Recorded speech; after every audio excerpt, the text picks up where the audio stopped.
A great big bunch of incarcerated supervillains have tiny bombs implanted in their heads before embarking upon a suicide mission for the United States government. The official name is Task Force X, but most folks call it the Suicide Squad. That's today on episode 202 of Just Another Fanboy, and this time I have a guest.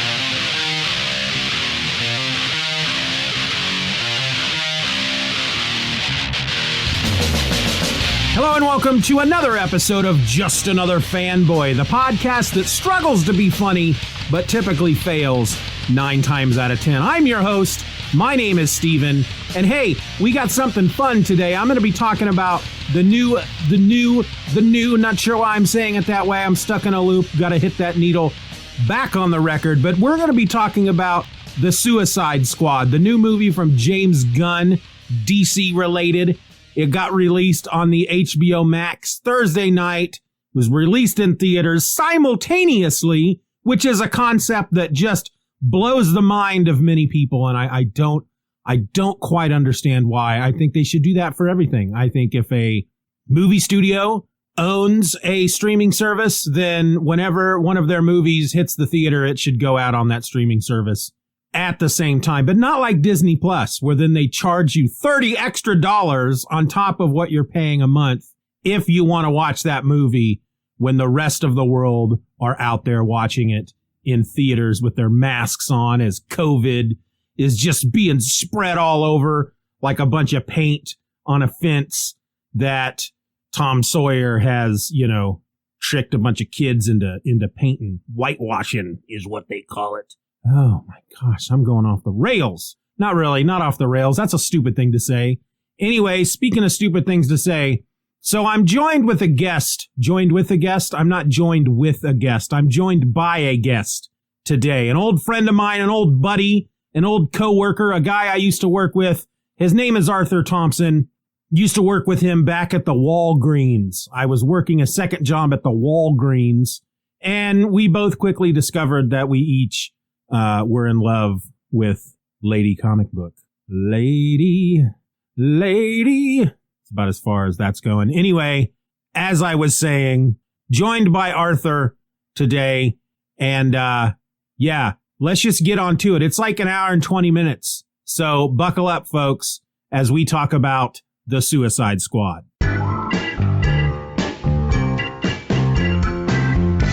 So, all right. So you watched it twice. I watched it twice. I guess I should just ask just from the get-go, because I was going to watch the first one. I was going to watch it a couple nights ago. And I'll be honest with you, I'm not a big fan of the first one. I think I have seen the first one twice. It's just called Suicide Squad. But the idea of watching it again just didn't appeal to me in any way at all. So since you watched the first one recently, and of course you watched the new one, The Suicide Squad, twice over the last few days, how do they compare? You know what? It's kind of a really hard decision, but James Gunn blows it way out of the park with this one right off the bat. I will have to mention, though, one thing I do like about the first Suicide Squad movie is the intro song we get for The Wall. And I didn't take note of this until watching it for like the 5th or 6th time I've seen the movie. It's Rolling Stones. Sympathy for the Devil? Sympathy like for the Devil, yes. Yeah. And the opening line of when we first see The Wall step out of the SUVs there in DC, and it just talks about the opening line, or one of the opening lines of the song is, I held a general's rank and stayed behind and did all the things from the shadow. I'm like, that's really on the nose for her. And I never paid attention to it because, one, I love that song. I really do love that song. And Guns N' Roses, I found out, has a cover of that song. It's not as good. It's not as good. But I really do love that song, and so it never occurred to me oh, they're describing The Wall perfectly. because to me, Amanda Waller that I grew up with was CCH Pounder's Amanda Waller from Justice League Unlimited, the Batman animated series, and Batman Beyond series from when I was a kid. Yeah. And that's honestly one of the best interpretations of Amanda Waller I have ever had. Like, I'm used to seeing like CCH Pounder in that voice is so iconic that Viola Davis does a really good job of bringing that kind of energy that CCH Pounder does to a physical representation of that kind of, like, she's the Wall. I think the thing I like most about her version, and now, you know this, and I think most of my listeners know this, I do like DC. I'm not one to disparage DC, but I have always been more of a Marvel guy. I've read more Marvel comics than I have DC comics. I am familiar with Amanda Waller. Matter of fact, this version of the Suicide Squad, the whole, the original version of the Suicide Squad way back in the day was an actual, you had Rick Flag and then a couple of scientists and like a woman who was like a nurse or a doctor or something. And they went on missions and against crazy stuff like dinosaurs and junk like that. So it's kind of like the Howling Commandos. Right. The whole idea, and they had a big airplane. I did an episode on it a while back, but the whole idea of the Suicide Squad being criminals, super criminals who the government are using to go on these covert missions that they may or may not survive. And if they survive, they get some time off their sentence. That all came about post-crisis. It was actually first introduced in an event called it was the late 80s.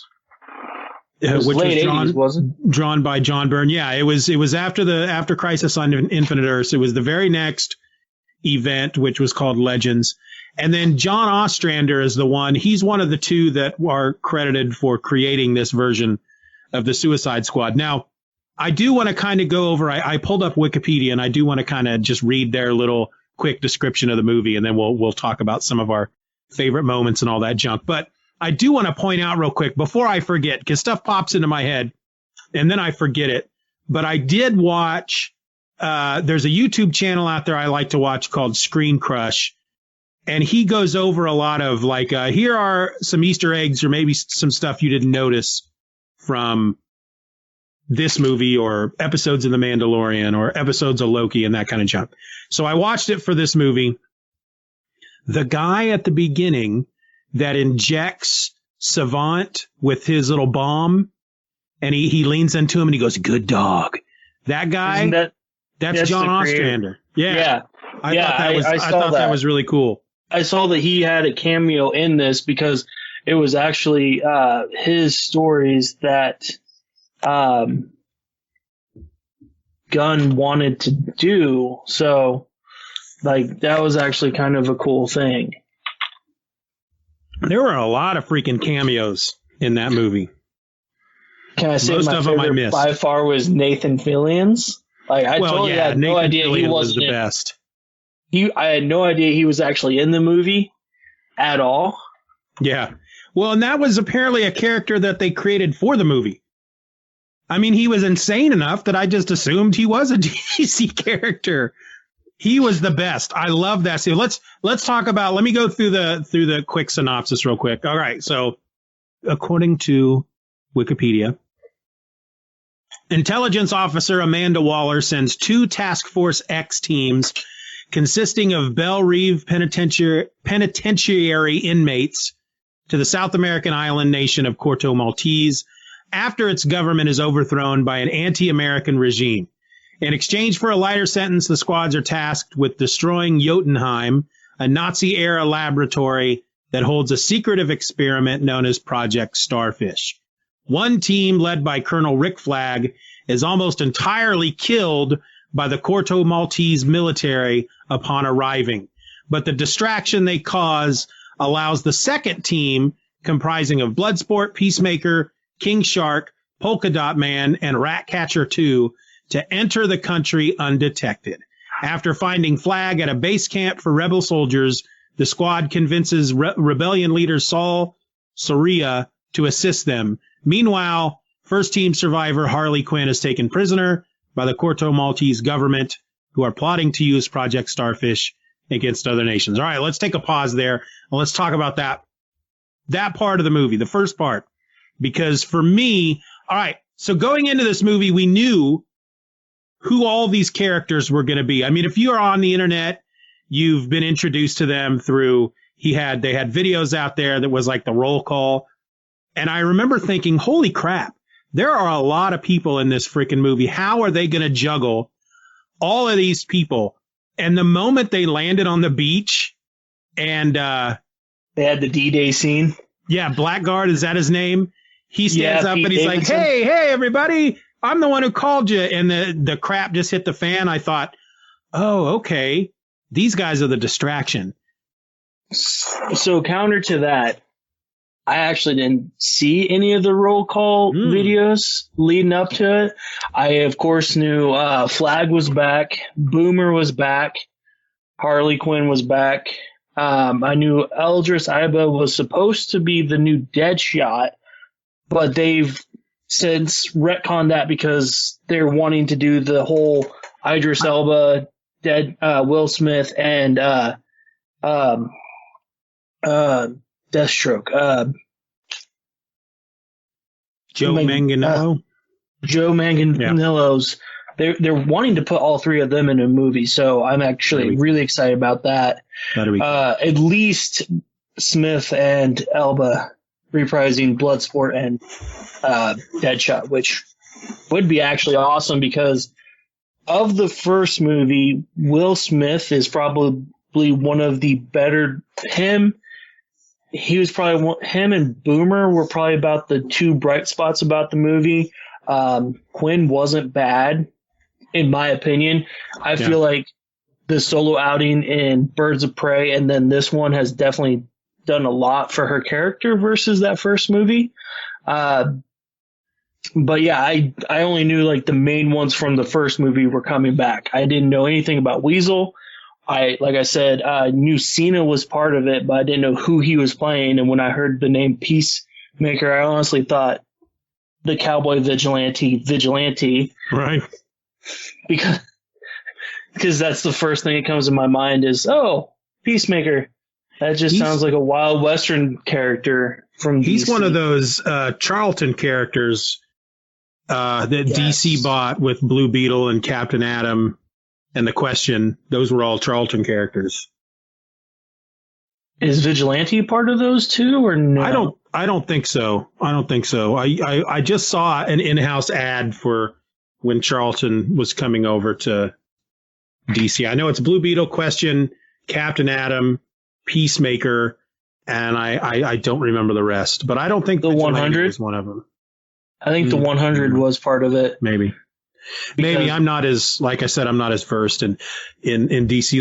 Let's talk about what for me during this first part of the movie was the saddest moment. And that was, and for, I probably will have said this during the intro, but spoilers ahoy, Captain Boomerang. I was so upset when they killed him off because he was one of my favorites from that first movie. Yes. And he's always been, well, until Brad Meltzer got a hold of him in Identity Crisis, he was always somewhat of a joke in the world of DC. I mean, goodness gracious, Tom Taylor's Suicide Squad, Captain Boomerang is awesome in that as well. Which movie is that? No, the Tom Taylor's Suicide Squad run in DC Comics. Oh. If you've not read it, you need to find it. The trade just came out not that long ago. It is most excellent. But Captain Boomerang and Nathan Fillion's character, TDK, God, what did that stand for? The detachable kid. The detachable kid. that moment where his arms come off and just very ineffectually slap at the faces and heads of those soldiers. That was some of the funniest stuff I've ever seen in a movie. I'm not going to lie. I'm glad Teresa was asleep for the entire first 10 minutes of that movie last night when I watched it. I could not stop laughing the entire time of the D-Day scene, especially once they took Weasel and Rick Flag is like, did anybody see if Weasel could swim? Yep. And then Yondu has to save him. I mean, savant. See, all right, so a lot of these characters I was not familiar with. I know who Bloodsport is because he was in John Byrne's Superman run. John Byrne brought him in. He was created by John Byrne. He looked totally different. He looked more modernized. Yeah. Harley Quinn, Rick Flag, of course, Captain Boomerang. Had no idea who Javelin. Never heard of the Weasel. Never heard of. Well, actually, Blackguard. I had no idea who that was until I saw somebody talk about him on. He's part of channel. The 100. Yeah, he's part of the 100. He's like a Booster Gold. Yeah, he was a Booster Gold villain. And I do kind of remember him. He was really silly looking. I didn't know who. I knew who Peacemaker was. I'd heard of Ratcatcher, but wasn't really all that familiar. Javelin, no clue. Savant apparently is a Batman villain of some sort. Never heard of him before. He's basically, the way it sounds like, he's basically Batman. Yeah, he was like an old vigilante that got caught.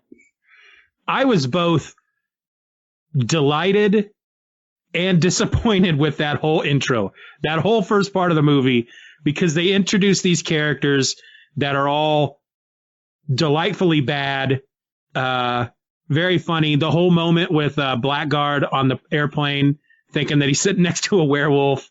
The whole conversation with when they asked TDK, what does that stand for? And he goes, TDK that's just my means name. me. He goes, what, your name's letters? And Boomerang's like, everybody's names are letters. It's great stuff. But then they all freaking die. And it was so disappointing. I'm really actually pissed off about the Boomer death. Yeah, I really hope that Nathan Fillion, I knew was probably going to be an instant death as soon as I saw him across the screen. Yeah. Until they give us him as Hal Jordan in the DCEU, then he's not going to be a staple in the movies. He's just going to be a fanboy. He's too old to play Hal Jordan at this point. I think he's. I can see him playing see him playing old Hal Jordan. That is like maybe a let's bring John. Okay, here you go. You ready for this? Let's stop Idris Elba as Bloodsport. Let's make him John Stewart, Green Lantern, and Nathan Fillion can be Hal Jordan, who's just kind of teaching him the ropes because he's getting ready to hang up the ring. Boom, done it. It's done.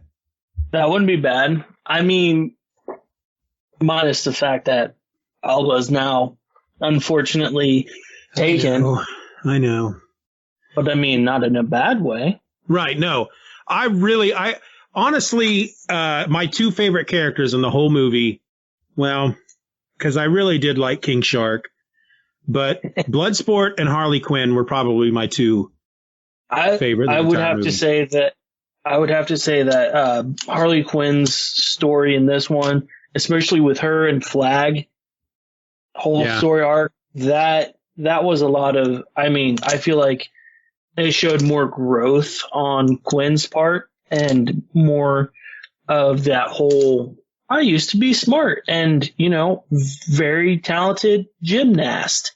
Yeah. Yes, I am pulling up the Wolverine's origin pronunciation of gymnast. Oh, you didn't. John Cena's Peacemaker was so good too.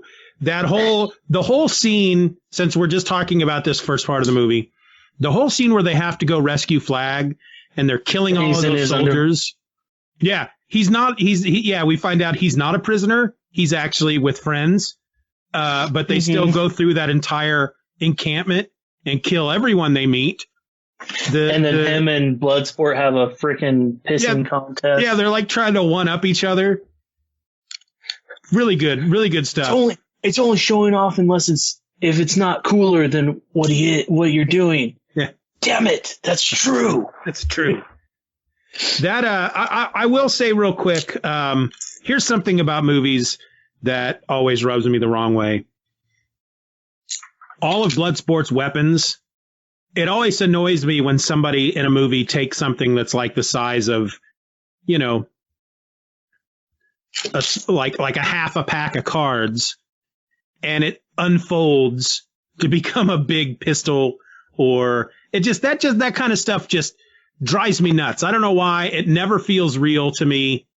It feels like they're just creating weapons out of nothing, and that kind of stuff. Like a good first example was, remember the first Batman movie with Michael Keaton, and he puts the shields on the Batmobile, and suddenly all this metal just pops out of nowhere and covers the Batmobile. That kind of stuff just drives me crazy for some reason. I lost you. Yeah, you're walking around. What are you doing? I thought maybe you were getting up to find a piece of technology that's a small block of metal that suddenly transforms into a giant weapon. I mean, I could find one. No, that's okay. That's the only thing about the movie that really kind of... What? I do feel you on that point, though, too, is that they did try too hard to make something cool for the movie that just seemed unrealistic. And it just kind of... I don't know. I enjoyed it because it's like the whole idea of Bloodsport's thing in the first place, with the comic background of him having weapons that only he can use. Yeah. So I'm not saying it's not cool. It's just sometimes it just drives me crazy. Well, yeah, but it is James Gunn, and I mean, look at what he did with Rocket Raccoon's giant bazooka in whatchamacallit, Guardians 1. Yeah, he did the same thing there. It's just, he'll grab something off his chest. It's like the size of a frickin' thing of lipstick, and boom, it's a pistol. And then he adds another piece to it, and it's a bigger pistol. And then he adds a third piece, and it's a giant frickin' rifle. It was both cool and annoying at the same time. I can't really explain it. No, I agree. I totally agree with you on that. It does take a little bit of the disbelief out, which is, I think that's where the whole thing with Marvel and DC movies are coming, that have a giant disparity in between them. Marvel movies feel a little bit more grounded, realistic, like Winter Soldier. I mean, yeah. Winter Soldier, there really wasn't much besides the helicarriers that were like way too outlandish of a vehicle, and even then that's not that far. Whereas DC EU movies, we've got, I mean, the cameras that Will Smith implements in the first Deadshot movie, or the first Suicide Squad movie, the bat that is actually stronger than steel, apparently. So it's just a little bit different expectations versus movies, depending on what you're talking about with practical real life weapon applications. Yeah, but they just do that in everything. I can't tell you how many movies I see where somebody just grabs a handle off of their costume and a frickin' like 13-inch blade unfolds out of it. That just drives me crazy for some reason. But let's just get beyond that. Let's get beyond that for a second. Is there anything else about that first part of the movie that you feel we need to talk about? The distraction was like, that whole scene was just well orchestrated, and I believe Gunn just did an amazing job of setting us up with one team, getting us to get involved in the first 10 minutes, only to be like, oh, wait, what's going on the north side of the beach? Oh, wait, it's the Wall being the Wall. Yeah, because he literally introduces you to all these characters. and you're like, oh, these guys are fun. And then, oh, they all die. And you're like, what the crap? What is this that we're watching? And then that's when you realize, oh, okay, here's the real team that we need to be following, which I love the team. I mean, whoever thought the Polka Dot Man would make a great character on the silver screen? He was freaking funny. The other thing I want to say real quick about this first part, one of the reasons I loved Bloodsport so much is that like everybody on his team to a certain extent is just crazy. They have a different outlook on life than he does. And he just seems to be annoyed whenever somebody says something crazy, he just gets so annoyed. And I just found that so funny. Ratcatcher, with the exception of Harley Quinn, is super positive outlook on life. Yeah. Just kind of your regular like millennial kid, which, whatever. And then Amanda Waller, of course, is just as evil as the rest of them when it comes down to it. And that's something that's always been a thing with the Wall, is she's going to shake her hand while plotting your downfall in the other. The problem, though, is that in the first movie, I didn't feel so much this in this movie, but that first movie, I just did not like her at all. There was nothing about her. She was really good. She was a great character. Viola Davis is awesome, but the character, there was nothing about her that made me redemption. Yeah, there was nothing about her that and there's not really in this movie either, but it's like she wasn't as bad, I guess, even though she was. It's really weird to explain. I would say that in this one it kind of showed what lengths she's willing to go for in order to actually achieve what she wants to achieve. The first one, it just kind of was a thing where it was just like, oh yeah, by the way, she gets trapped and then they have to go save her and she's pulling the strings the entire time and pisses off Will Smith. Like, yeah. But yeah, This one, more behind the scenes kind of trickery and her team, like the administrators, the computer people, just those folks were so funny because they're just such office drones. The Deadpool at the beginning of the movie, that was kind of funny too. Yeah, exactly.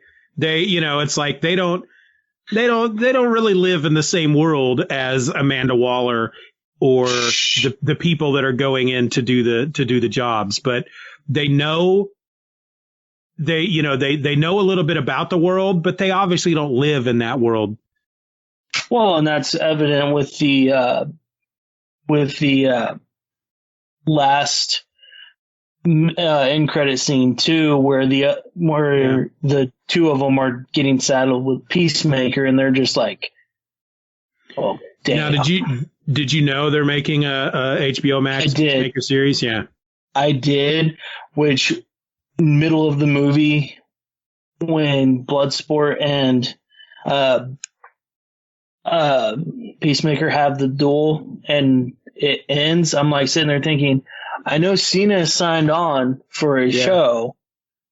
So is it his origin? It's like, this entire time, like, how is this going to tie in? And then I'm just sitting there like, oh, at the end, I'm like, oh, he pretty much hates life so much that he stayed alive. Yeah. All right, let's talk about the second part real quick here. The squad accomplishes their next objective of capturing the Thinker, a metahuman scientist in charge of Project Starfish, while joined by Harley when she escapes the Corto Maltese government. Breaking into Jotunheim, most of the squad rigs the ground floor with explosives as Flag and Ratcatcher 2 enter the underground laboratory with the Thinker. They discover Project Starfish to be Starro the Conqueror, a giant alien that spawns smaller versions of itself to take control of its victims' bodies.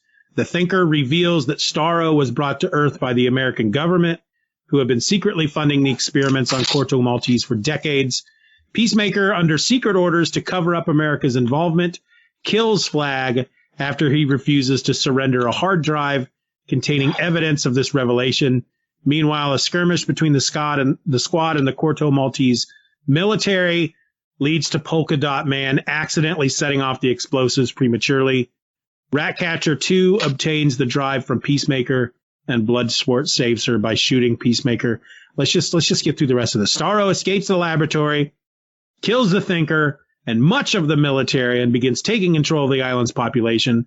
Waller informs the squad that their mission is complete, but Bloodsport leads his teammates in battling Starro, while Waller's subordinates prevent her from executing the squad. Polka Dot Man is killed, which was so sad, but Harley pierces a hole in Starro's eye, which was totally gross, allowing Ratcatcher 2 to summon the city's rats to chew Starro to death from the inside. The battle draws the Corto Maltese military away from the capital, allowing Soria to take control of the government, which she pledges to reform using the drive. Using the drive as leverage, Bloodsport forces Waller to release him and his surviving teammates in exchange for keeping its contents confidential, and they are airlifted out of Corto Maltese. So yeah, the scene where they're going, well, the whole Harley Quinn scene within the palace was great. The moment, I'll admit, I watched this with my daughters. I warned them that it was rated R, that there would be a lot of F words. I was not expecting the moment with the pee-pee and the moment with the woman's chest, but neither of them caught either of those two moments, so that's good. Wait, they were quite shocked today when I was telling my wife about the guy showing his pee-pee, and they're like, "What? We didn't see that." It's like, well, it was kind of in the back. You didn't catch it either? Wait. All right. So when when they're going to quote unquote rescue Flag and they're going through the encampment, killing everybody, there's a moment where there's a guy waking up in a tent. Like it's not right in front of the screen. He's kind of back there, and I think it's when Peacemaker is shooting the darts. Mm-hmm. And the guy kind of stands up, and he's just wearing a t-shirt and no pants. Oh, okay, yeah. And he stretches, and I was like, well, was not expecting my young daughters to see that. But they claim they didn't catch it. So, yeah. I don't remember.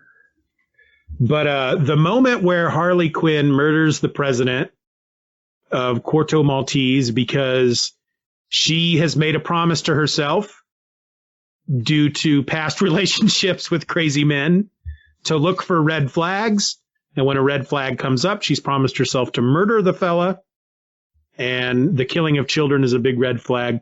My youngest, who's almost about to turn 16, decided at that moment that Harley Quinn was her hero.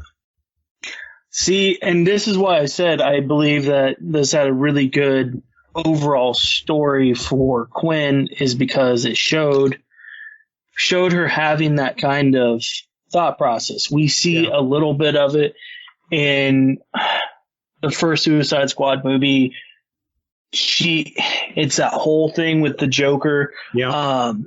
And brainwash, like he uses her tricks against her, and it just kind of goes like that, unfortunately.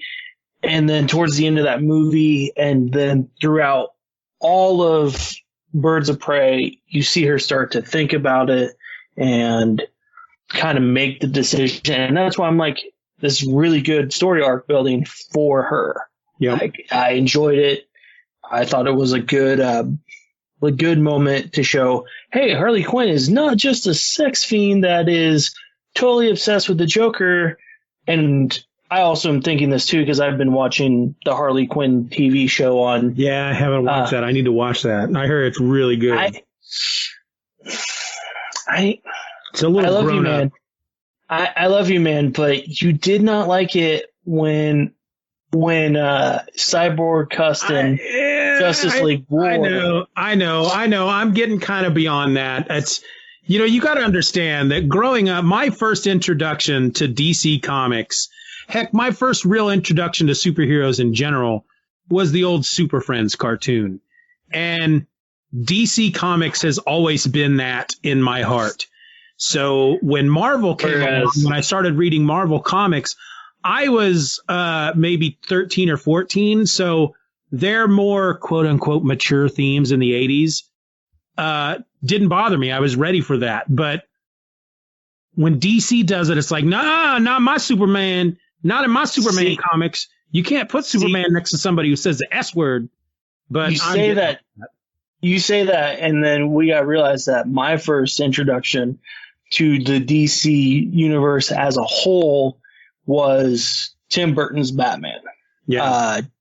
The Batman animated series, which is one of the best animated TV shows of all time, depicting the Caped Crusader, because it shows him as an actual detective. But it's more of that dark theme that has kind of crept its way back into the DC comic world versus Marvel. They kind of went different directions almost, it seems like. And a lot of that does have to unfortunately do with the way that they're portrayed in videos nowadays. The Marvel Cinematic Universe has definitely gotten a lot. When it started out really, really hopeful, and then towards Civil War, Winter Soldier, they started to add a little bit more darker themes, and it worked really well for them because they had that hope in the beginning, and then it just went down. I think with the DC world is, as much as I love Christopher Nolan's filmmaking, magnificent filmmaker right there. Cinematography is great. J.J. Abrams cites him for some of the reasons why he does what he does with a lot of the realism and stuff like that. We got a more grounded vigilante that could exist in our world nowadays, and it just kind of that dark sense of righteousness to have to always carry the burdens alone definitely has. There's been no hope at the beginning of any of the DCEU films or DC films since '89. Of the live action movies. Yeah. Like, let's face it, Superman Man of Steel reboot back in, what was it, 2013? I don't remember. 2012? I'm bad with that. Whenever So what we see from Man of Steel is that same continuation that we had from the Dark Knight trilogy. It was just kind of, there was no hope. Yeah. And then every time we get some hope, it really just kind of then craters, and it's hard to pull out some of that storytelling, which I think the DCEU now is starting to turn things around a little bit. Aquaman, the first Suicide Squad movie, not so much, but a little bit more. And the Aquaman movie, a lot more uplifting. Oh, and Wonder Woman, like the first Wonder Woman movie. Great examples of hope always being there throughout the entirety of the film, not digging up out of it and then watching it climax, and then we get another brooding superhero. Yeah. Which I don't know why I just went on that entire long of a thing, but I think I'm still going to give that Harley Quinn show a shot, though. That's why we went down this rabbit hole. Whether or not I let my daughters watch it, I don't know just yet. I'll have to give it a try. No, yeah, no. I've heard some bad stuff. I mean, bad as in naughty stuff from that show. Frank the Plant has a butt. All right, well. That's Frank the one thing. The Plant has a butt. Okay. And it's quite hilarious. I do also like that they do a little bit better job of showing Harley's past as a gymnast and a actual brilliant psychiatrist, which I think a lot of the DCEU films have completely glossed over. Yeah. Which is why I'm glad that in this one, she had the kind of thought of, hey, you're going to kill kids. I don't like that anymore. Yeah. Yeah. Bye. I've already been with one psycho boyfriend. I'm not going to I'm not going to do that again. And I love once she escapes and just her going through the presidential palace, just mowing down all these guards.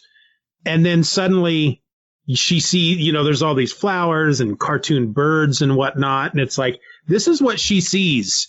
This is what Harley sees when she's, this is the world that she lives in. And I just found that very interesting that she's, just brutally killing all these soldiers.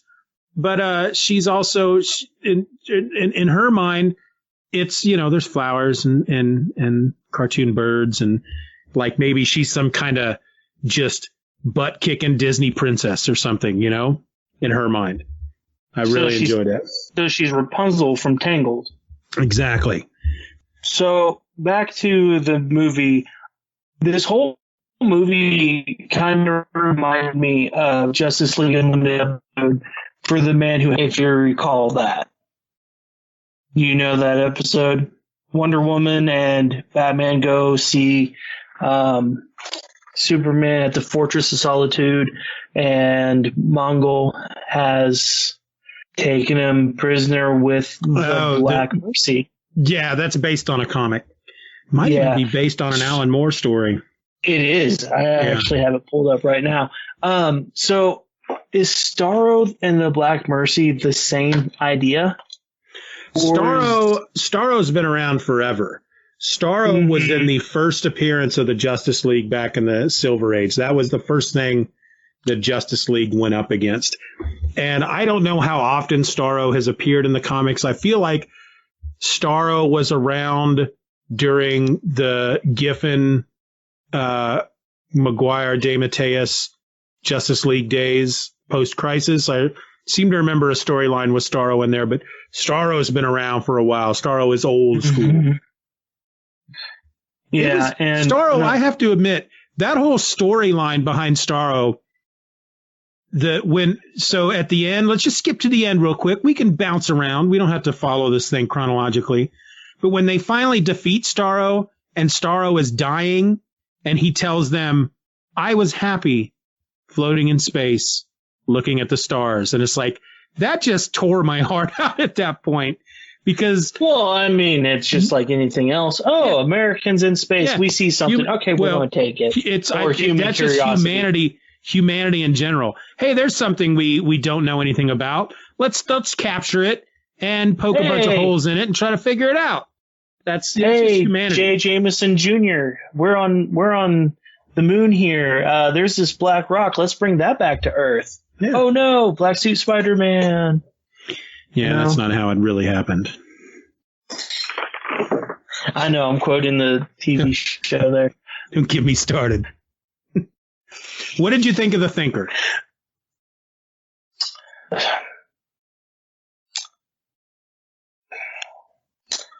He was funny. Peter Capaldi does a great deal. However, I just got done watching 2 seasons ago of The Flash, where they introduced the Thinker. And I kind of feel bad because I didn't give Peter Capaldi's Thinker an entire good chance, because I'm sitting there thinking, I watched this in a Flash TV show of how he becomes the Thinker and all like how the Thinker is totally doing it, and it's completely different than what they did in this movie. I liked him. I'm not going to say anything bad against him. It just, for some reason, I had that hard time trying to separate them. No, I get it. I love the way he dressed. The first time we see him, he's in a tracksuit. The good old Guido tuxedo. Yeah, he's wearing like a freaking suit jacket with a Hawaiian shirt underneath it. And the moment where Ratcatcher 2 threatens to, it's like, how would you like a bunch of angry rodents climbing up your bum? And he's like, you may not expect the answer you get the answer you're expecting. I'm sure you're a huge fan of Capaldi on there as well, because, I'll be honest, when he first showed up as Doctor Who, I didn't like him at first. He grew on me, though. He was a very curmudgeonly Doctor Who, which once I realized his thing was, Matt Smith was all optimism and happiness and unless you did something wrong, and then he got really angry. But Peter Capaldi was just cranky, and that's once I got this cranky Scotsman, I just fell in love with him. He's still not my favorite. He's probably my second, but really enjoyed him as Doctor Who. Mm-hmm. And like I said, I didn't mind him as the Thinker. Really not bad, but just unfortunately, it's just a different Thinker than what I'm used to. Yeah. All right, King Shark. What'd you think of King Shark? Because I think he's going to be the one that he's going to be the popular vote. I think when most people are really talking about this movie, I think the two favorites are going to be Harley Quinn and King Shark. I think you're right on that because it goes to the whole idea of, all these teams now have like a fun animal sidekick. And with the Guardians, we had not only Rocket, we had Groot. With the Mandalorian, it's Grogu, the Baby Yoda, and he's literally just there to be the idea like, hey, this is kind of funny to see an anamorphic shark coming around, and it's funny. I enjoyed him, although I didn't know who it was when the first time I watched it. Yeah. Until the credits. I think that was kind of surprising. It's funny because the Sylvester Stallone doesn't really come out until all those weird alien fish things are biting him, and he's yelling in pain and anger. It's like, that sounds like Rocky. That's Sylvester Stallone. Everything else, exactly. It's like everything else you can kind of separate Sylvester Stallone from King Shark, but that moment it's like, all right, that's Sylvester Stallone. It's King funny Shark. Because some of my favorite King Shark moments are probably not what everybody else picks or are going to pick.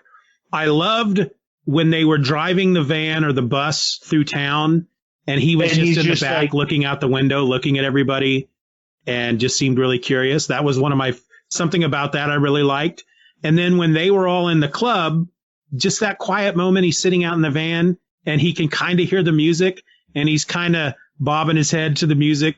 That was one of my favorite moments. I also liked his gut. He looked to me like an old beach bum, So the funny thing is about this, and you'll see this if you go and watch the Harley Quinn TV show. Harley Quinn TV show and Suicide Squad both portray him more as a Great White, also the Flash TV show does as well, than an actual Hammerhead, which we've seen him past incarnations in the comic as the Hammerhead. Well, principal photography for the Suicide Squad movie and the Harley Quinn TV show did it at the exact same time without taking notes from each other. So it's actually interesting that both of the King Sharks that we see are very similar to each other, except Harley Quinn is a little bit more intelligent, good with computers, that kind of thing, like actual King Shark, whereas this is straight out of the sea King Shark, still learning to be around people. Yeah. Although my question is, though, if we have King Shark, where is Grodd? I'm waiting for Grodd. Yeah, I've never really been all that impressed with Grodd, to be honest with you. Well, I mean, who is? He's the villainous version of Amanda Waller. Yeah. He's behind the scenes, but it's just King Shark Grodd fight is always going to be a good fight, no matter what. I'd rather they bring in Solomon Grundy. Well, I mean, not saying they can't. Yeah. Grundy is good. So King Shark did have a bit of an arc in this movie, which was just simply he starts out not having friends, and then he has friends. That's his arc. That's his arc. Fish are friends, not food. Yeah. That's right. Num num. It's Finding Nemo. That's what you're thinking about right now? No. Not num num. Now, let's talk about Polka Dot Man, who again is not the first name I think of when I'm thinking of who do I want to be on a Suicide Squad team. Polka Dot Man. I mean, considering what he's been around since the late 50s, early 60s, and he's always been a joke. He was awesome in this movie. No, yeah, the whole thing with him seeing everybody as his mom, quite disturbing. Very disturbing. Like King Shark mom version was hilarious. Oh God. The first time he mentions his mom, when he's like, I don't like to kill people, but I just picture them as my mom and it makes it easy. And it's like, wow. You know? I turned them into my mom in my mind and I killed them. Yeah. And that moment. Okay. So one of everybody's favorite moments from the first Avengers movie is Captain America telling Hulk, smash.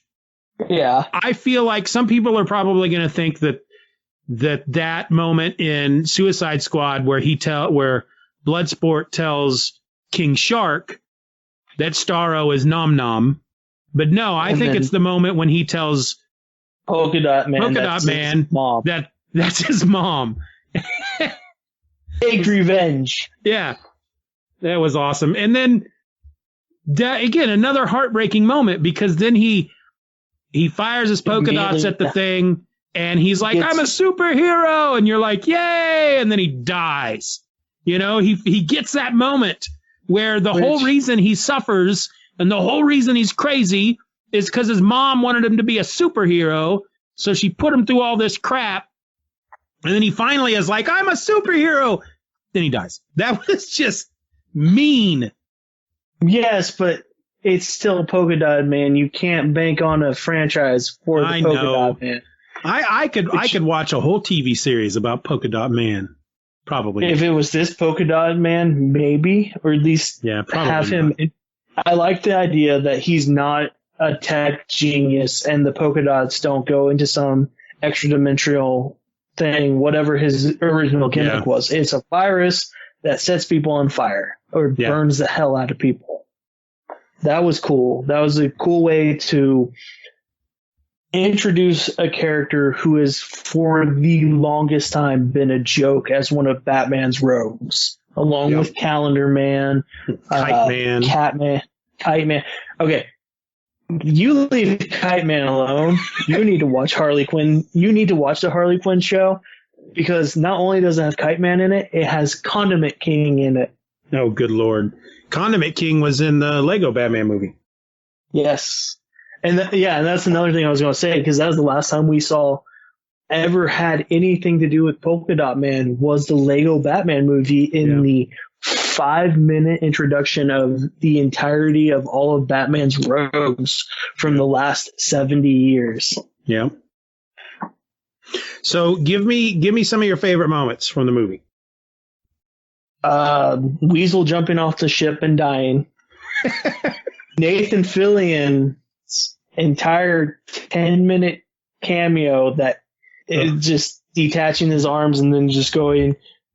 The look on his face when he's controlling those arms, just this intense, he's like moving his torso like he's actually doing I follow him on Instagram, and before the movie came out, he got a hold of like that moment where they show his face and he's kind of moving his shoulders, without his arms on him.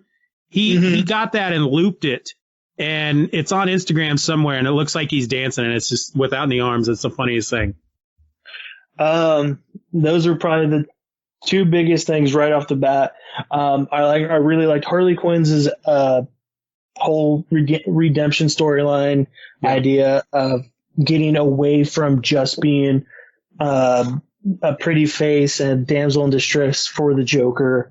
And then Idris Elba coming around to actually being a leader was actually pretty good too. Yeah. What about you? What did you like about the movie? Everything about Idris Elba in this movie was probably some of my favorite stuff. I am deeply smitten with that man. I've always been a big fan of Idris Elba. I need to watch The Wire because I understand he's really good in that. Is that the show he's in? The Wire? I've never seen it. Have you ever seen The Wire? Yeah, bits and pieces, long time ago. But big fan of his. Everything I've seen him in, I've always enjoyed him in. The way they take out Starro was really quite gross. But how else were they going to do that with who they have on the team? It made total sense. The quick little thing with Ratcatcher 2 and her dad, played by I never get his name right. 7 episodes. Takeo Waititi. Is that how you say his name? Yeah, the director who saved Thor. Yes. I love that quick little moment when she's like, "Why rats, Dad?" And they're the most despised creatures on Earth. So if they have purpose, then so do we all. Very, like I said, she's very positive and upbeat. Yeah, probably more so than Quinn. The whole Peacemaker thing, did not see that coming. Where he had the side mission. And then he ends up, man, they killed Flag. That bothered me, even though from what I understand, he did die in the comics and he did die in Jotunheim. So Flag and Boomer, losing those two, one, just because of how big of an a-hole Jai Courtney was in the first movie, and then coming back and they gave him upgraded boomerangs this time, and it just goes to waste. That was a big downer moment for me because he was one of the things I really liked about that first movie. And to know that he was in this movie, I was really excited. And then, he doesn't even make it past the first 5 minutes. I also liked all of the little tricks that they did with the captions, when they would show, yes. Yeah, all the 3 weeks earlier, that kind of stuff. That was really fun. Though I will admit it really confused me when they did the flashback to catch us up to where they were on the beach, and they do the thing with all the driftwood and the vegetation on the beach blowing together to show the word now. I didn't understand what was going on at first. I thought it was rats. Yeah, me too. And I'm like, why are the rats spelling out the word now? And then, oh, okay, this is another one of his captions because he did it with the blood in the ocean, and then the soap suds on the toilet. There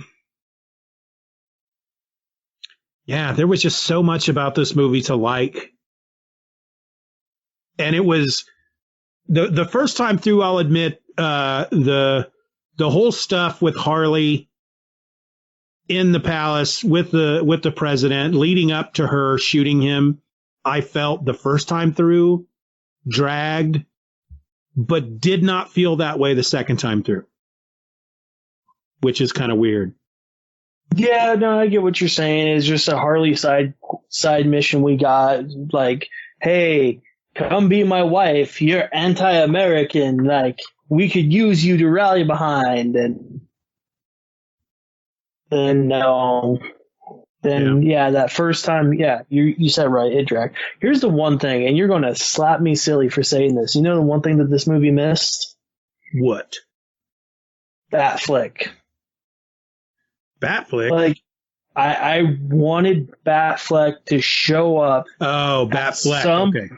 Batfleck to show up at some point during that end scene and be like he was the reason that she didn't end up killing Idris Elba, not her minions took her golf club to the back of her head. I disagree. I love that part when she smacked her in the back of the head with that golf club. And then she just took charge. I was just expecting some kind of Ben Affleck cameo as Batman just to because we got that from the first movie. Like at the end of the first movie, it's like, maybe you shouldn't work so late. And it's like, well, if you keep having these teams, me and my friends are going to show up and stop you. Well, but back then they were still trying to tie everything together. And now they're at that point where they're just like, look, they're just separate movies. We're not really interested, because they were really trying to do the Marvel thing back then, and now they're not interested in doing that right now. They're just interested in making. Failed. Yeah, exactly. It failed. It did. It failed big time. I think they didn't want to take the same route. I feel like they just said they wanted to streamline it a lot faster than what the MCU did. MCU threw out Iron Man. It took them 10 years to get to Avengers. Endgame. It took us 10 years to get to Endgame, and it was worth it. I mean, look at the quality of movies. Not one of the Marvel movies really felt like a superhero movie. Iron Man, Iron Man 2 both felt like a redemption story of a drunk billionaire playboy philanthropist that's trying to overcome his family's name. Winter Soldier, spy thriller, beautiful, well done. Didn't feel like a superhero movie in the sense of a Tim Burton Batman film or a Christopher Reeve Superman film. Like, those were like superhero movies, straight out superhero. We're going to do redonkulous things right off the bat, get you to fall in love with it. Iron Man. Okay, you have this drunk a-hole that is going to build a suit. Seems a little bit plausible. We have the technology to do it. Okay, whatever. But you get that story of redemption. All of the DC movies I felt like are, hey, we've got this superhuman person. Let's just make him not be able to do anything. Like, let's just make a movie solely around that. I always pictured there was one day in some Warner Brothers boardroom meeting or something, and one of the bigwigs was like, did you hear how much money this Avengers movie made? Oh, from 2012, it was like 2012. They're like, do you hear how much money this Avengers movie made? Why aren't we doing that? And somebody was like, well, we could, but you understand it took them 4 years between Iron Man to Avengers, and they introduced, 4 years and I don't know how many movies to get to that point. And the guy was like, nah, I'm not interested in doing that. Let's just do it now. What do we got, this Batman v Superman movie coming out? Let's just plug a whole bunch of Justice League stuff into that. So DCEU started in 2013 with Man of Steel. And since 2013, the movies were 2013, we had Man of Steel, Superman right out the gate, whatever. Everybody loves the big blue Boy Scout. I know you do too. Oh yeah, he's my favorite. Personally. Well, yeah, I'm more of the actual Batman where he's actually detective, not, oh, I'm Batman. I have a contingency plan for everything. And then 3 years later, we have Dawn of Justice. 4 years, and Dawn of Justice and Suicide Squad apart, almost 3 months apart, almost 4 months apart. And that's, I think, when they started trying to, let's just throw a whole bunch of stuff. Because there was that moment in Batman v Superman where it's like, let's just quickly show a bunch of stuff about the Flash and Aquaman and, get them in there. Yeah, let's just get them in there, man. Let's just get them in there. We don't need to have their own movies. And Suicide Squad did the exact same thing. Showed more clips of Ben Affleck as Batman, Bruce Wayne rocking around, chasing Deadshot, chasing Harley Quinn and Joker. Not to mention, then we have the Flash in there for like 2 seconds when he captures Boomer. So it's just like they tried way too hard right off the beginning, and they hit it way too hard. They didn't have the patience that Marvel did. But at the same time, I think one thing that Marvel had going for it was that they, when frickin' Iron Man came out, they were not owned by Disney. They didn't have the backing of Disney behind them. So they couldn't just their entire thing. Feet. Yeah. Their entire thing hinged on Jon Favreau and RDJ, who hadn't been in a movie in 5 years prior to that because of alcohol abuse and stuff like that. It came down to one of the oldest bromances in Hollywood at that time, which was Kevin Feige, Jon Favreau, and RDJ. Like, those three had been together several times in the past. And Iron Man certainly was not a popular comic book character at the time. No. And another thing, and I've told you this extensively beforehand too, of what I've thought, my whole idea of the Big Bang Theory. Big Bang Theory started in what? Let me see here.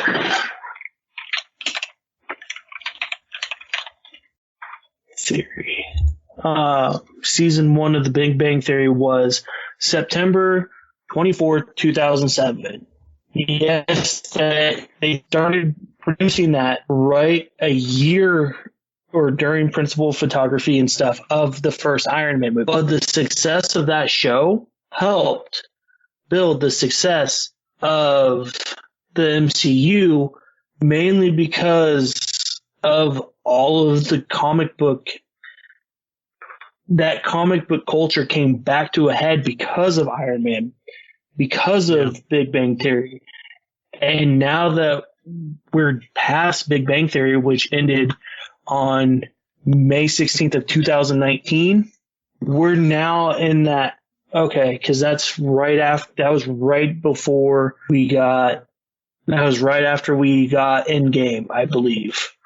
Was 2019, I think.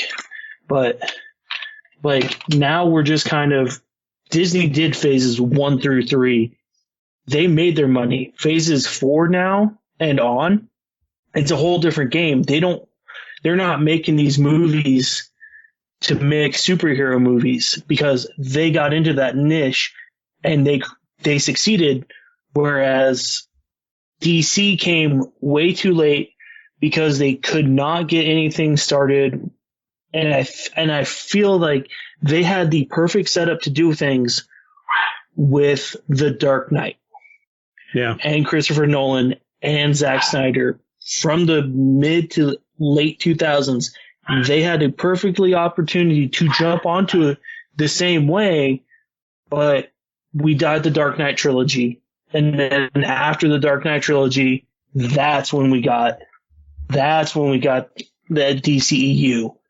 In the middle of DC or MCU's final phase, we get DC coming out swinging, and it's just like, oh my God, Warner Brothers, you gave us another Superman backstory. You're going to give us a Batman's backstory too, because it's like one of those things like Spider-Man.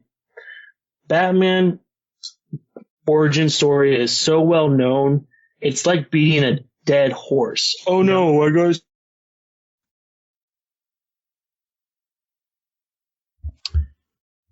I just lost Arthur there for a second. Yeah. So, what was I saying? Yeah. That the Batman origin is like beating a dead horse or a couple of dead waves. Oh. And then just seeing it again in Batman vs. Superman, we're all tired of it. We're all tired of the Superman origin story. I mean, we haven't had a really good Superman origin story since Christopher Reeve's Superman, but that's just one of those things. It's like we've been force-fed a lot of it, especially those of us who in the nerd community know all of this. and, being from Kansas, being a native to Kansas, we know Superman's origin just as well as we know the Wizard of Oz, it seems like. Yeah. And I get people coming up that, like, kids your daughter's Palin's age, they never had all of that. And Man of Steel doesn't exactly give it to you like it sometimes does, but at the same time, it's just it just doesn't I think that's one of the reasons why I'm not a huge fan of some of the DCEU stuff, is how late they were to the game and how much they just throw at you. Yep. To make you think, oh, wait, this is what we need. We need to make sure you all know Batman gets scared of a movie, or Batman and his parents walk down the bad alley after a movie because whatever reason, and it's Bruce's fault, or a giant capsule falls from the sky and it's got a baby in it. Like, oh my God. Or yeah. Now, I do have to say, Wonder Woman, the first Wonder Woman movie, giving us her backstory was actually a breath of fresh air. Mm-hmm. And Aquaman, same, like, those are two lesser known characters that you don't actually get. Right. And like I said, and I still say we're all past, like I said, it's just since Big Bang Theory is no longer on the show, or no longer there, the idea of this nerd culture it lived its 10 plus year decade of awesomeness, and it's still going to be there. It's just going to fade back a little bit, and DCU is like, oh my God, we got to cash in on this right now. And yeah, they're not going to. It's unfortunately, I think, and honestly, the shakeup over at HBO Max with the merger of Discovery, The Rock not publicly admitting that he wants the Snyderverse restored, but it's well known to a bunch of his group that he wants the Snyderverse. Like, I feel like in a couple of months, probably sometime next year, honestly, once the merger is complete and a lot of the heads over at DC's thing are going to probably, unfortunately, roll, because they're going to realize what's going to bring them money versus what's not. And all of this outcry from the Justice League original release versus the Snyder Cut versus James Gunn saying he got so much creative freedom with his Suicide Squad movie versus David Ayers. And like, until we have some sort of level-headedness over at DC that we've had at Marvel for the last 12, 13 years, I unfortunately don't think that DC will be as successful in the movies until, and like I said, and like, nothing wrong with casting Black Superman. Don't get me wrong. Henry Cavill still had some films left on his DC contract, and then all of a sudden they're like, oh, let's do this. Let's just completely forget about Henry Cavill's Superman in regards to this. And then it's just like why? Like, this is the inconsistency that we're getting over at DC. I know they're not trying to like straight up replace Henry Cavill as Superman with Black Superman, but it's just another one of those decisions, like, you're scratching your head saying, what happened? Yeah, I mean, I think I'm gonna always watch anything I think that DC puts out, whether or not I'll like it. I don't know. Same. This new Superman, from what I understand, is based off of a Tom Taylor story, which I haven't read. I need to look into it, but I've loved everything Tom Taylor's ever written that I've read. I think the thing that frustrates me about DC at this point is that their dirty laundry has been aired. Well, I think it's just that at this point they could easily create their own version of, they could create their own DC cinematic universe and have it be cohesive and do the same thing that Marvel's doing just with DC characters. They just don't seem to be interested in doing that right now, and that's fine. Fine. They're going to do what they're going to do. I think eventually at some point they may, like you said, I think they're going to sit down. They're going to go, okay, let's go ahead and give this a shot, and get our own franchise thing rolling, because let's face it, they're freaking DC. They're the home of Superman, Batman, and Wonder Woman. They have some of the biggest names in the game. They have the biggest names in the game, and the movies, some of them have been good. Some of them have just fallen flat. Wonder Woman, first Wonder Woman movie, I absolutely loved. I watched 84 the other day. I haven't seen it. I've heard bad things. So the biggest complaint from Age of Ultron, what we've got from Black Widow and the Hulk storyline that no one likes? Yeah, I liked it. Well, you know how they were all like, oh no, it made her too weak or something like that. Yeah, whatever. That's my biggest complaint from Wonder Woman 84. I don't think it shows anything that adds to the current DCEU. It was just a filler movie that could have. I'm still waiting for a Green Arrow movie, and you know me, I'm always going to be the two movies I really want: Gambit movie and a Green Arrow movie, and I'll never probably see either one of those ever see the light of day. Well, if I was in charge of making movies for DC, I would the first thing I would do is make a Green Arrow movie, and I would make maybe not make a Green Arrow movie, but Green Arrow would be my Agent Coulson.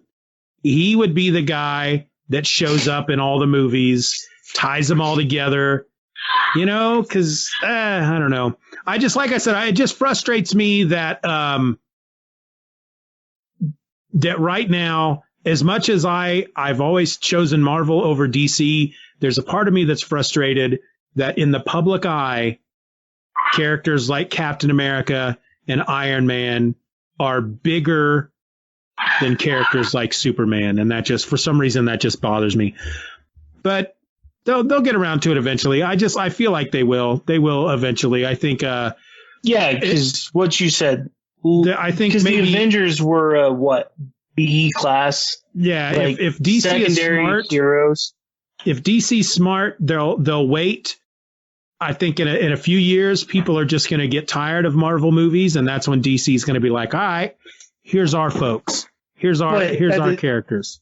The other end to that, though, to play devil's advocate is, well, people are tired of the Marvel movies. DC's got their own characters, so why do we want to go see that if we don't want to go see a Marvel movie doing the same thing?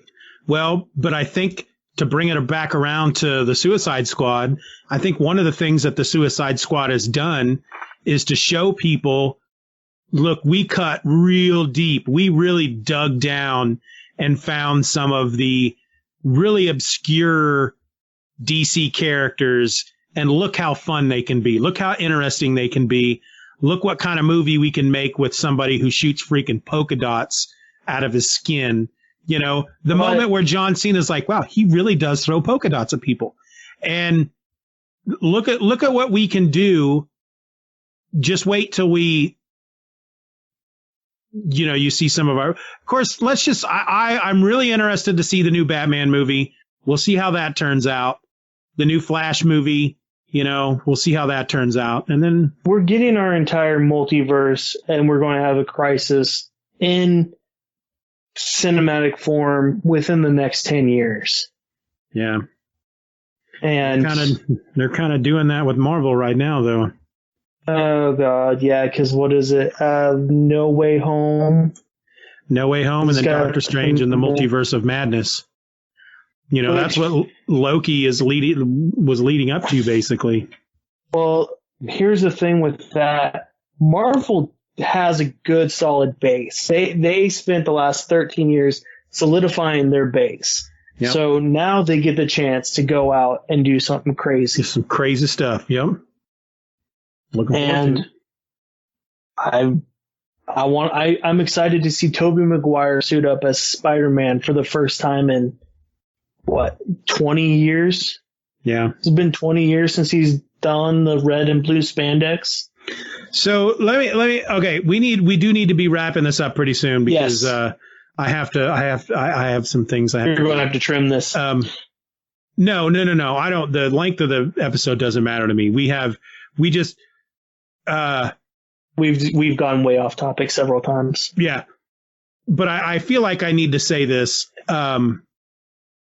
The whole, like with the whole crisis that they did on the TV shows and the whole thing they're doing now with the multiverse stuff in Marvel, bringing like Tobey Maguire back and blah, blah, blah, blah, blah. In the comic books, if you had Clark Kent from one universe and Clark Kent from another universe, he looked the same. But yet, in the TV world or the movie world, Clark Kent in one universe looks like one guy who plays him in one TV show. Clark Kent in another universe looks like the dude that played it, looks like Brandon Routh. Batman in one universe looks like frickin' Michael Keaton. And in another universe, he looks like Ben Affleck. And then Spider-Man, they just, for some reason, I find that really, I don't know how else they would do it. Because it's more fun to have these actors that played these different that played the same character be different versions of the character. I get it. That's a lot more fun than having Brandon Routh, for example, play Superman from Earth 1, Superman from Earth 2, Superman from Earth 3, But I find it very funny. Did you ever actually watch the Crisis episodes then? No, I tried to watch. I looked it up. One night I said, you know what? I need to watch all these. So I looked it up online to see where to start. And they had me start with the Supergirl episode. And I don't know. I just couldn't get into it. I just couldn't. It's like the acting seemed to be way over the top.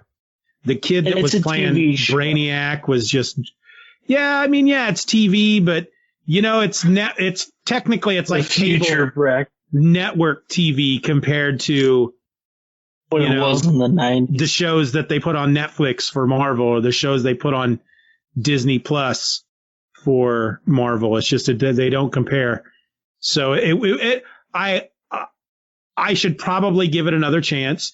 I gave Green Arrow 3 freaking chances and I'm still not able to get into that show. So you won't get past your whole thing. I got nothing against the dude personally. From what I understand, the dude that plays Green Arrow is a super nice guy. Everybody who's ever met him just loves him. I got nothing against him. He's just not Oliver Queen to me, and I just can't get past him.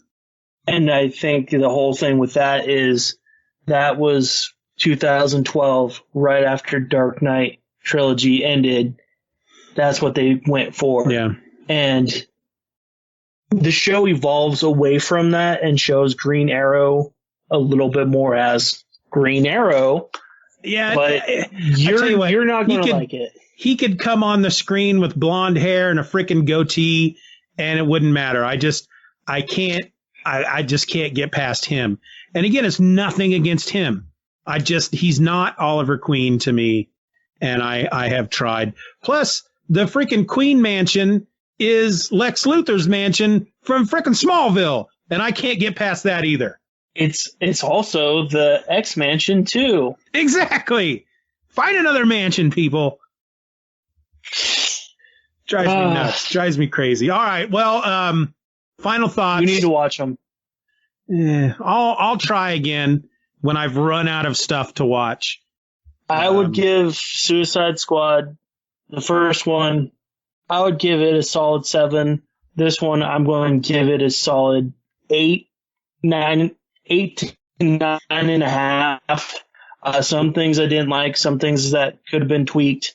But other than that, much more improvement over the first one. A little bit more fun, lighthearted versus the dark tone of the first one. And other than that, I enjoyed it. I will probably watch it again, like I do the Justice League movie, the non-Snyderverse, the non-Snyder cut. I watched that several times because it's my only source of Justice League sometimes besides Young Justice. Yeah.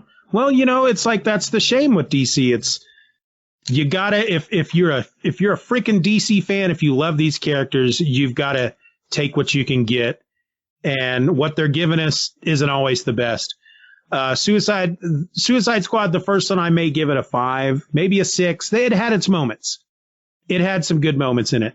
This one, I'm going to give it a straight up 9, only because I enjoyed it much more. I loved it the first time. I enjoyed it even more the second time.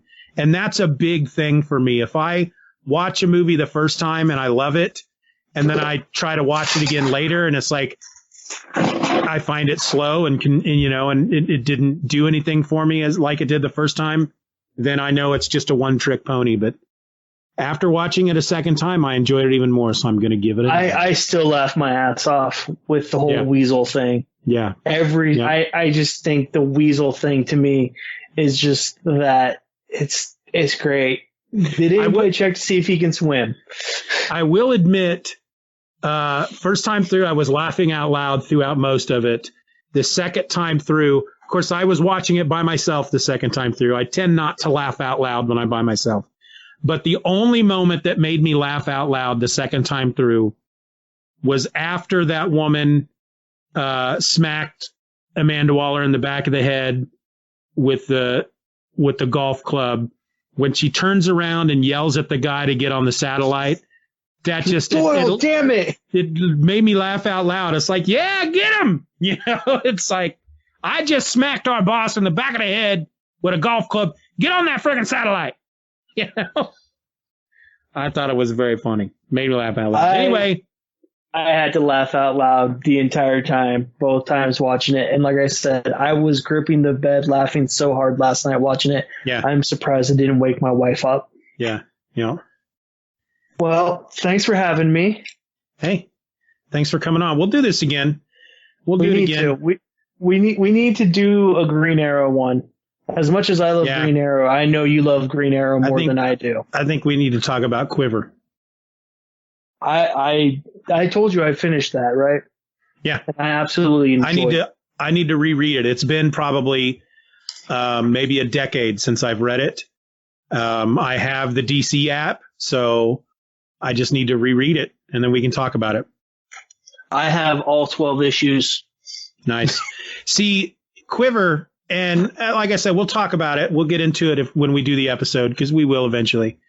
But Quiver is the book that really got me into Green Arrow. I wasn't much of a Green Arrow fan before Quiver, and I'll say right now, and then we'll drop it. When Quiver came out, I skipped it completely. Somebody was telling me that I should read it, and my first thought was, it's a guy who frickin' shoots arrows. I don't understand how that could be in any way entertaining, but I'll read it, and just fell in love with it. And he's been first, when it comes to my top 5, when we're talking about just straight up superheroes from the top 2 from Marvel DC, he's probably in my top 5 at this point. You got Superman, Spider-Man, Green Arrow. Batman's up there. He annoys me at times, but I've been reading the new Batman series from James Tynion IV, and it's really good. Is it back to him being the detective? It is. It's really good. It's quite enjoyable. And frickin' Tom Taylor is making me like Nightwing, which I never thought that would ever happen. I've never been a huge Nightwing guy. Should read Tom Taylor's Nightwing. I've never actively disliked Nightwing. I've just never understood the appeal. Dick is one of not my favorite Robins. Yeah. Dick has never been one of my favorite Robins. Well, when I really started to get into DC Comics, it was late 80s, and Tim was Robin by that point. Yeah, because that's right after the death of Todd. And Steve Todd's my favorite Robin. Yeah. So we can discuss this at another time. Yeah. Thanks for coming on, man. Yeah, thank you. And we're gonna this part, listeners of this, enjoy my soothing voice. Fall asleep with the soothing sounds of Arthur, singing you to sleep with a selection of slumbering hits. Yeah, he's not going to sing, people. Don't worry about it. No.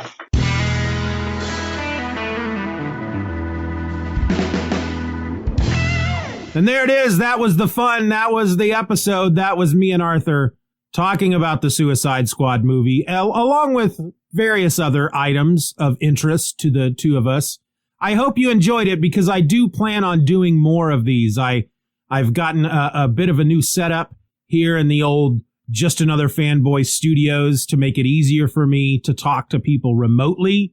I tried it in the past, but the only way I could do it based on the setup I had, and I'm not going to get into, I don't want anybody trying to run tech support for me, but I'll just tell you, based on the setup I had, I could only do direct live video streaming calls that I could then extract audio from later. But that's all going to change, folks. It's all changing.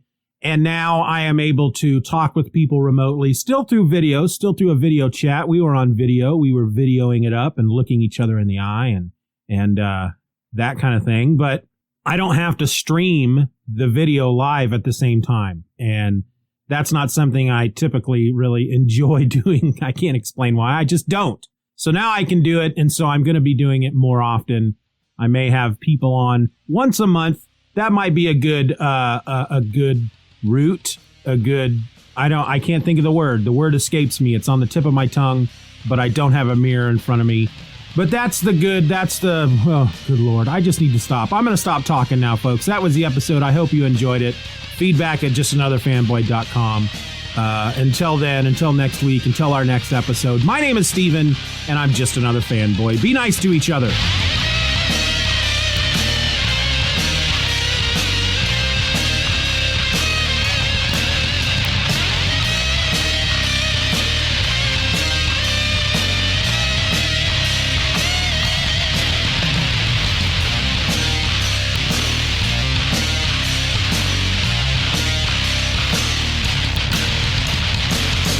Bye-bye, Daddy. Bye-bye, Daddy. Good job. Hello and welcome to another episode of Just Another Fanboy. I'm your host. My name is Steven, and it's so hot outside that my toes feel like, I don't know. I have no idea where I was going with that. Let's try that again, shall we? Hello and welcome to another episode of Just Another Fanboy, the only podcast with people in it who... Jeez. Hello and welcome to another episode of Just Another Fanboy, the podcast that struggles to come up with something funny to say during this intro. And I think I'm going the right route here, but I'm not quite delivering it correctly. Let's try it again. Joined by